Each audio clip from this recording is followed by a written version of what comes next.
নমস্কার বন্ধুরা, রিঙ্কুর চ্যানেলে আমার সকল প্রিয় দর্শক বন্ধুদের ওয়েলকাম। আজকে আমি আমার ঠাকুরদার ভীষণই পছন্দের একটি রেসিপি শেয়ার করতে চলেছি। আমার আজকের রেসিপি মৌরলা মাছের হাতে মাখা চচ্চড়ি, যেটা গরম ভাতের সাথে খেতে ভীষণই ভালো লাগবে। এই রেসিপিটা আমার ঠাকুরদার রেসিপি, আর এই রান্নাটি ওনার ভীষণ প্রিয় ছিল। অল্প উপকরণে কম সময়ে তৈরি এই পদটি গরম ভাতের সাথে জাস্ট অসাধারণ লাগে। আশা করছি ভিডিওটি আপনাদের খুব ভালো লাগবে। আপনি যদি আমার চ্যানেলের নতুন দর্শক বন্ধু হয়ে থাকেন তাহলে প্লিজ আমার চ্যানেলটিকে সাবস্ক্রাইব করে পাশে থাকার অনুরোধ রইল।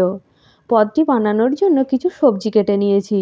এর মধ্যে আছে পেঁয়াজকলি, বেগুন, আলু, পেঁয়াজ, টমেটো, মটরশুঁটি আর কাঁচা লঙ্কা। বেগুন, আলু একই সাইজের কেটেছি, আর পেঁয়াজকলিটা একটু ছোট ছোট লম্বা করে কেটে নিয়েছি। আর এই রান্নার প্রধান উপকরণ হলো মৌরলা মাছ। মাছটাকে খুব ভালোভাবে বেছে ধুয়ে পরিষ্কার করে নিয়েছি।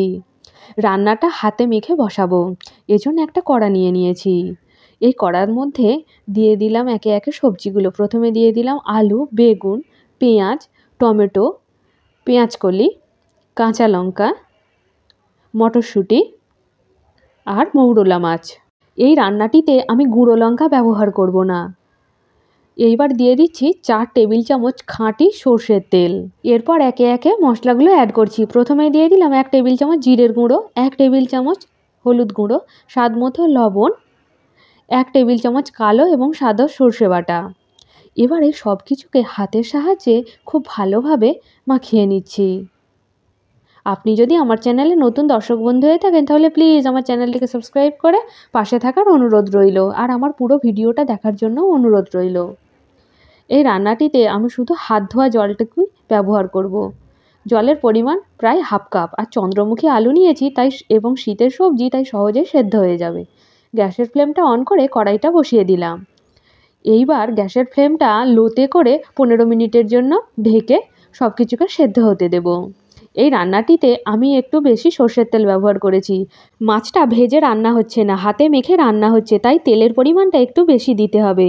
অল্প তেল দিলে মাছের আঁশতে গন্ধটা কেটে যাবে। দেখুন 15 মিনিট পর ঢাকা খুলে নিয়েছি। আমার সব কিছু সবজি কিন্তু সেদ্ধ হয়ে গেছে। এইবার গ্যাসের ফ্লেমটা হাইতে করে দিয়ে ওলটপালট করে নিচ্ছি। এই রান্নাটি থেকে ভীষণ সুন্দর একটা গন্ধ বেরিয়েছে।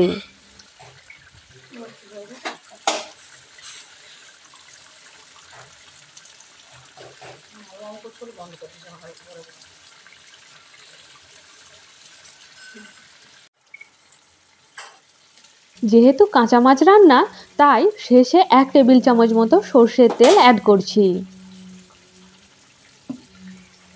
এইবার দিয়ে দিচ্ছি ধনেপাতা কুচি। ধনেপাতা কুচিটা ব্যবহার করলে এর স্মেলটা ভীষণই সুন্দর আসবে।